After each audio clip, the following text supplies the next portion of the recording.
Friends, the Lord is with you. And also with you. Thank you. A reading from the Holy Gospel according to Mark. Jesus took Peter and James and John off by themselves with him and led them up a high mountain. He was transfigured before their eyes, and his clothes became dazzlingly white. I knew I would mess up that word all week long. I tried it. So really white. Whiter than the work of any bleacher could make them. And Elijah appeared to them along with Moses, and the two were conversing with Jesus.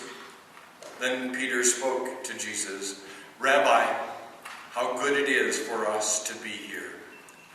Let us erect 3 booths on this site, one for you, one for Moses, and one for Elijah." He hardly knew what he was saying, for they were so overcome with awe. A cloud came and overshadowed them, and out of the cloud a voice, "This is my beloved, listen to him." And suddenly, looking around, they no longer saw anyone with them, only Jesus. As they were coming down the mountain, he strictly enjoined them not to tell anyone what they had seen before the Son of Man has risen from the dead. They kept this word of his to themselves, though they continued to discuss what to rise from the dead meant. My friends, the gospel of the Lord. Praise to you, Lord Jesus Christ.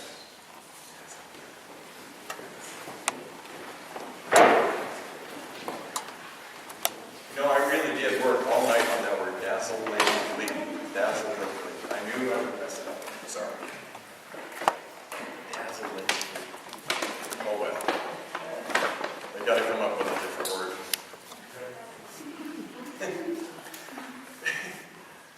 My friends, if we took our image of God from the very first reading, if we took our image of God from that very first reading, I think that we could easily run into a pretty pathological image of God. See if you agree with me, but I mean, I don't know that I want to be in a relationship with a God who, wants me to kill my firstborn child. I like Megan. In fact, I love Megan. I really don't want to take her outside and sacrifice her on an altar. Right? Hope not. I mean, if this is an image of God that I'm just not real comfortable with. And I don't know that that's really what it's about, even. A part of our history, especially as Catholics, has been that we weren't allowed to read Scripture, right? Let me tell you a little bit behind the history. Part of the reason that they didn't want us to read Scripture is because they were worried about how you and I would interpret the Scripture, right? And this is one great example of what we could really come up with some really weird and wild images of God. You could really come up with a crazy God, right? So some of my Protestant brothers and sisters who know the Scriptures quite well, they really have some crazy images of God, because at one level we leave it there. If you leave the Scriptures just to speak at that level, at that very first level of whatever you want to call it, literalism, we can really come up with this crazy God who wants all this kind of appeasement and atonement. It's not an image that I'm willing to go with. And I don't think the best of our tradition would go with it at all either. We have to, this is where it gets really exciting, and actually where us Catholics lag behind our Protestant brothers and sisters. Because you see, this only makes sense. This story of Abraham and Isaac only makes sense in light of the whole story of Abraham, or Abram, as he was called earlier, and Sarai, which is Sarah, but earlier. Because our brothers and sisters in faith, the Islamic faith, trace their tradition back to Abraham as well. But do you know the story of Hagar and Ishmael? Who knows that story? Okay, we got a few. Hagar and Ishmael. Hagar was Sarah's, right? Abraham's wife. That was her maidservant. That was her best friend, if you will. That was her maidservant, an Egyptian maidservant. Sarah was getting on in age and couldn't conceive a child. And you have to realize Abraham and Sarah are nomads. If they don't have a son, they can guarantee pretty much their death. They're pretty much ended, right? So Sarah, in her wisdom, turns to Hagar and says, would you be with Abraham? And hopefully you two can conceive a son. And they do. They conceive a son, and that son is born, and it's Ishmael. And Ishmael continues to grow in wisdom and age and grace, as the scripture says. And as Ishmael gets older and Hagar gets older, and then all of a sudden the surprise comes to Sarai and now Sarah because of the surprise of God. God says, you're going to be, you're with child. And she goes, no way, I'm way too old. I'm 98 according to the scripture. Now that's really old. No, poor Abraham, he's really old. But so this all happens, and Sarah gets jealous of Hagar and Ishmael, and she says to Abraham, the only way this is going to work is if you kick Hagar and Ishmael out of our camp, of our tent. You have to get rid of them. So here he is with his only born son, and he's forced, literally forced, to give them out, and kick them out of the camp. Right? And now we're supposedly like 15 years later, and we've got Isaac and Sarah. And God says, I want you to sacrifice your son. Don't you think Abraham's probably saying, you have got to be kidding me. You have got to be kidding me. You just forced me to give away my son Ishmael. You forced me now to sacrifice my son Isaac. If that's the level at which we left our interpretation of Scripture, we probably come up with a really warped idea of God, at least in some sense. I think there's a bigger picture when we step back, and I think that bigger picture is this, my friends. This is a document about faith. And I really believe that that story is a story that's about faith. And you can't take just Isaac and Abraham and Sarah. You got to take Isaac and Abraham and Sarah, and you have to take Hagar, and you have to take Ishmael, and you have to ask yourselves the question, what does this mean? What does this mean in this whole context? And I really believe it's about faith. I believe that each and every one of us, at the end of our lives, God actually says to us, put it on the altar, because you can't take it with you. Everything you build, every relationship, everything we've tried to establish in our lives, we can't take any of that with us.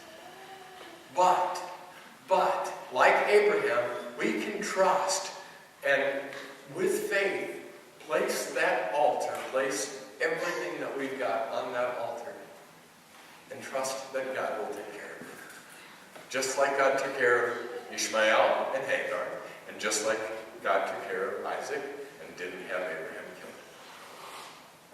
It's actually each and every one of us will be called to put all of our most precious, our most beloved items on the altar before the feet of God, because in the end, all we have to stand on is faith and trust. You know, I mentioned Brennan Manning before, and Joan published this thing just a little ways back. It is so right on. Brennan Manning writes this. He says, the way of trust is a movement into obscurity, into undefined, into ambiguity, not into some predetermined, clearly designated plan for the future. That's what trust does. Faith pulls us, sometimes kicking and screaming, into places that we never thought we'd ever go or ever want to go. My friends, I actually believe the gospel can be the same way for us tonight. If we leave the gospel at the level of literal interpretation, it at its best could be confusing, at its maybe worst could be perplexing, and maybe even it could just be a really cool story, right? Yeah, I mean, I've seen pictures, I'm sure you have, especially like Renaissance pictures, I think, of, have this really cool Jesus, and he's kind of floating up there, and his garments are all white, and usually Peter, James, and John are laying down on the ground, and then there's Moses and Elijah Elijah with them. You get that image? You seen it? I've seen it before. And I think to myself, is that really what this story is about? Because if it is, it's a really cool story, but it doesn't say anything to me about faith. I believe what this gospel really talks to us about tonight, my friends, is exactly what Lent is about. This gospel story, the Transfiguration, is not just about Jesus. That's the story that carries the message, but the message is that each and every one of us are being called, just like Jesus, to be transformed. I really believe that's what Lent is about. Lent isn't about self-flagellation and self-manipulation and whatever you want to call it. Lent isn't about beating ourselves up, right? When I was growing up, that's why I used to think, shit, I have to be without candy for 40 days, That sucks. That's not what it's about. It's not about getting to Easter saying, thank God I can have chocolate now. That's not what it's about. Lent is really about transforming us.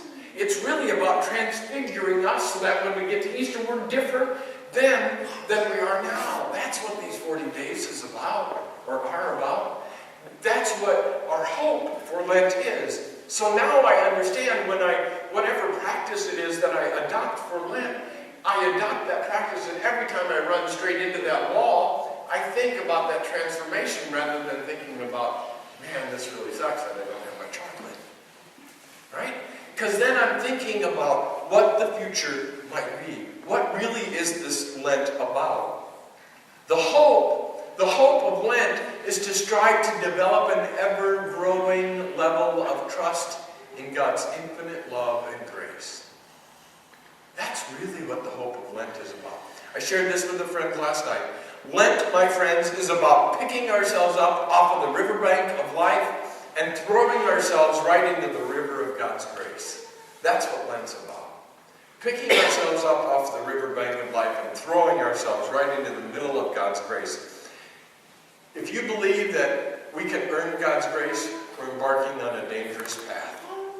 I believe that, I don't know if you had the opportunity to be here on Ash Wednesday, Reverend Lydia, the pastor, she did an absolutely wonderful job about, and I'm going to summarize it because I know some of you weren't here. She said there's an artist who does their art with natural substances and lets nature take its course with them. And I forget the artist's name. But the dude once created this cocoon, if you will, out of driftwood on the seashore that he collected from the seashore. Absolutely put this whole thing together quickly while the tide was out, right? So he collected all the driftwood, put it all together, and then allowed the tide to come back in, surround that cocoon of wood that he had put together, and carry it back out into the ocean one more time. It's a really living art. I really believe that that's really what Lent is about. It's a metaphor, if you will, for what we're called to do in Lent. You and I are really a lot like driftwood in many ways. We're laying around the beaches of life, and we're pretty beat up, and we're scarred, and sometimes we've got some smooth edges because we've rubbed up against each other, and we've been beat up enough that we've kind of covered up some of those wounds. But we're laying around, having been beat up by life, and God starts to pick us up one piece at a time, and starts to construct this beautiful artwork of grace, or this beautiful piece of art, I should say. And then, just like the tide, allows God's grace to come in, to flood us, to surround us, and carry us back out into life. Peter had it right, my friends. Peter had it right. It is good that we are here. It is good that we are here.